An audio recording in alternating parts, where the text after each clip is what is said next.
നിങ്ങളുടെ favourite shows ഇനി ഒരിക്കലും മിസ്സാവില്ല. ഇപ്പോൾ C5 കാണും നിങ്ങളുടെ ഫേവറേറ്റ് ഷോസ് തികച്ചും സൗജന്യമായി.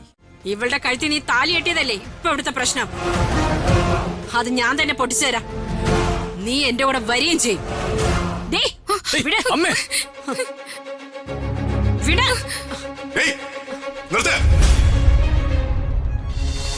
ഒരു കാര്യം, ഇവിടെ നിന്ന് അധിക നേരം ബഹളം ഉണ്ടാക്കരുത്. ഞങ്ങൾക്ക് ബുദ്ധിമുട്ടുണ്ടാക്കരുത്. എത്രയും പെട്ടെന്ന് ഈ പ്രശ്നം തീർക്കണം. ഋതിക വർമ്മ സാറിന്റെ മകളായതുകൊണ്ട് മാത്രമാ ഞാനിത് അനുവദിച്ചത്.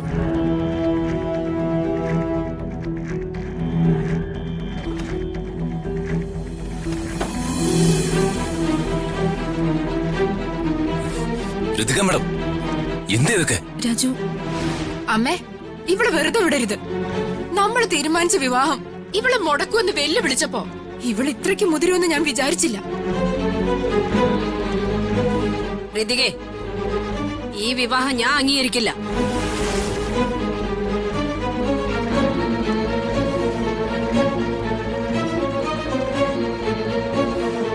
വർമ്മ സാറേ, നിങ്ങൾ മന്ത്രിയാണ്, ഈ നാട്ടിലെ പ്രമുഖനാണെന്ന് വെച്ചേ നിങ്ങളുടെ മകൾക്ക് ഈ നാട്ടിലെ ആളുകളുടെ ജീവിതത്തിൽ ഇടപെടാൻ അവകാശമുണ്ടോ? പ്രേമിക്കുന്നവരുടെ വിവാഹം നടത്താൻ ഇവളാരാ? നിങ്ങളുടെ ക്ഷണം സ്വീകരിച്ച് നിങ്ങളുടെ മകന്റെ വിവാഹത്തിൽ പങ്കെടുക്കാൻ വന്ന ആളാ ഞാൻ. ഇവൾ ചെയ്യുന്ന കാര്യങ്ങൾക്ക് വക്കാലത്ത് പിടിക്കാൻ ഞാൻ നിൽക്കില്ല. നിങ്ങൾക്ക് നിങ്ങളുടെ ഇഷ്ടം പോലെ എന്താണെന്ന് വെച്ചാൽ ചെയ്യാം.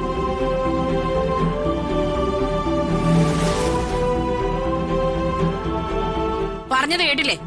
പോലീസിനെ വിളിക്കണേ. അമ്മ പോലീസിനെ വിളിച്ചോ. ആര് വന്നാലും എന്നെയും ശ്രീലക്ഷ്മിയും തമ്മിൽ അകറ്റാൻ നിങ്ങൾക്ക് ഇനി കഴിയില്ല. ശ്രീലക്ഷ്മി എന്റെ ഭാര്യ, ഞാൻ താലി കെട്ടിയ എന്റെ പെണ്ണ്. വർമ്മ സാറേ, ഞാനും ശ്രീയും പ്രായപൂർത്തിയായവരാ. ഞങ്ങൾ ഒരുമിച്ച് ജീവിക്കാൻ തീരുമാനിച്ചവരോ. എന്റെ ഇഷ്ടപ്രകാരം ഞാൻ ആ ശ്രീലക്ഷ്മിയുടെ കഴുത്തിൽ താലി കെട്ടിയത്. വർമ്മ സാർ പറയും, ഞങ്ങൾക്ക് ഒരുമിച്ച് ജീവിക്കാൻ അവകാശമില്ലേ?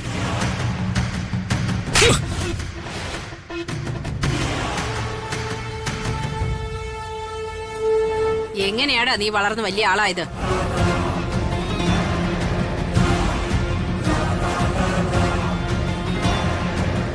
നിന്റെ തടിയും മിടുക്കും എന്റെ കഷ്ടപ്പാടിന്റെയും ഞാൻ ചെലവാക്കിയ പണത്തിന്റെ ഫല 75 ലക്ഷം രൂപയും 100 പവനുമാ ഇവളുടെ കഴുത്തിൽ നീ താലി കെട്ടിയപ്പോ എനിക്ക് നഷ്ടമായത്. രുക്മിണിക്ക് എല്ലാം കച്ചവടമാ. നഷ്ടമുള്ള കച്ചവടം രുക്മിണിക്ക് വേണ്ട.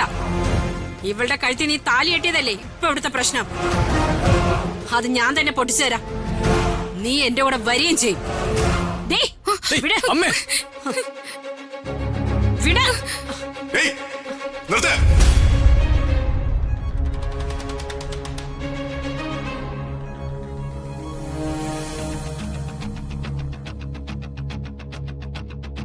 മക്കളെ വളർത്തി വലുതാക്കേണ്ടത് അച്ഛനമ്മമാരുടെ കടമയാണ്. നിങ്ങൾ അക്കാര്യത്തിൽ നല്ലൊരു അമ്മയാണ്.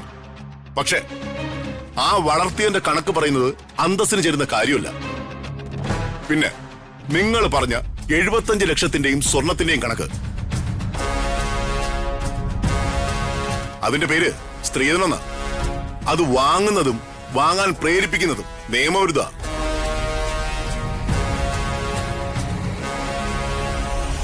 മകന്റെ സുഖത്തിലും സന്തോഷത്തിലും ദുഃഖത്തിലും ജീവിതകാലം മുഴുവനും ഉണ്ടാകേണ്ട ഒരു നല്ല മനസ്സുള്ള പെൺകുട്ടിയാണ് നിങ്ങൾക്ക് വേണ്ടതെങ്കിൽ ശ്രീലക്ഷ്മി അക്കാര്യത്തിൽ സാക്ഷാൽ ശ്രീലക്ഷ്മി തന്നെയാണ്.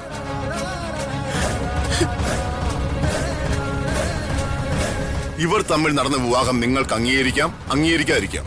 അത് നിങ്ങളുടെ ഇഷ്ടം.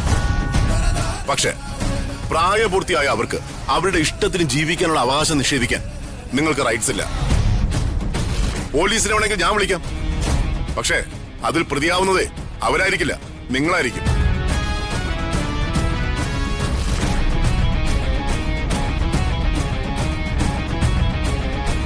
വർമ്മ സാറേ,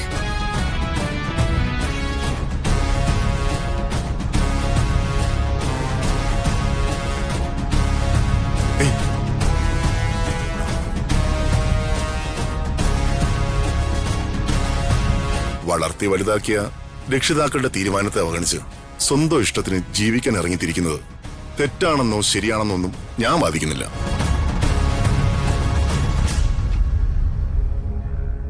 നന്നായി ജീവിക്കണം, നന്നായി ജീവിച്ച് കാണിക്കണം.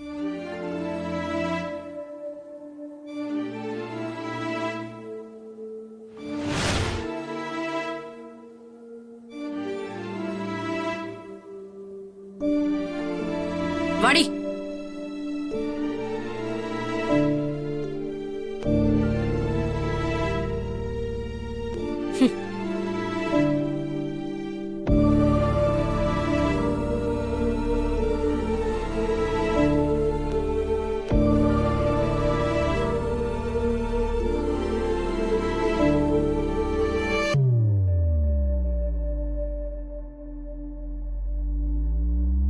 കഴിഞ്ഞതൊക്കെ കഴിഞ്ഞു.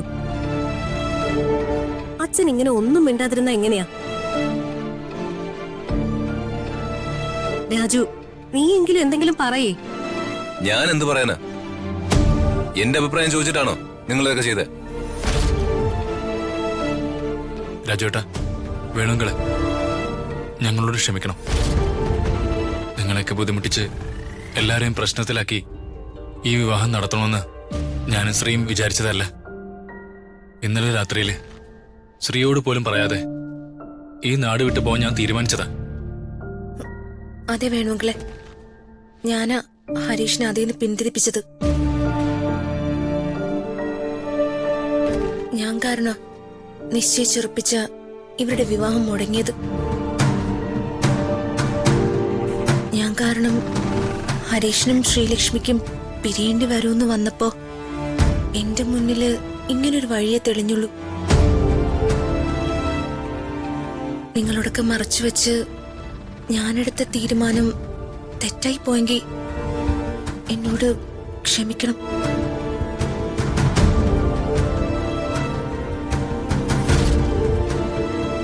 എന്താ പറയേണ്ടതെന്ന് എനിക്കറിയില്ല റിയ മാഡം.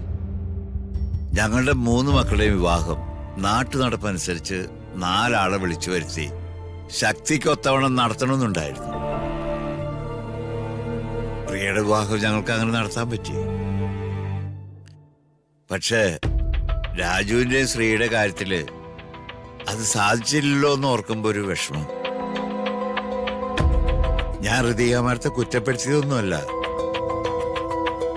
ഹരീഷിന്റെ അച്ഛന്റെയും അമ്മയുടെയും സ്വഭാവം മാഡത്തിന് അറിയാലോ. ആശുപത്രിയില് വർമ്മ സാർ ഉണ്ടായിരുന്നതുകൊണ്ട് മാത്രമാ ഹരീഷിന്റെ അമ്മ കൂടുതൽ പ്രശ്നമൊന്നും ഉണ്ടാക്കാതിരുന്നത്. എന്നാലും ഋതിക മേഡത്തിന് എന്നോടെങ്കിലും എല്ലാം തുറന്ന് പറയായിരുന്നു.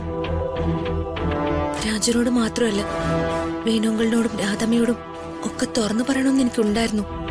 പക്ഷെ ശ്രീയുടെയും ഹരീഷിന്റെയും വിവാഹം ഞാൻ നടത്താൻ പോകുന്നെന്ന് അറിഞ്ഞിരുന്നെങ്കിൽ നിങ്ങൾ എന്നെ എതിർത്തേനെന്ന് ഓർത്തിട്ട് ഞാനെല്ലാം രഹസ്യമായിട്ട് വെച്ചത്. സത്യത്തിൽ എനിക്ക് പേടിയായിരുന്നു. ഡൗൺലോഡ് ചെയ്യൂ C5 ആപ്പ്. കാണൂ എല്ലാ എപ്പിസോഡുകളും സൗജന്യമായി.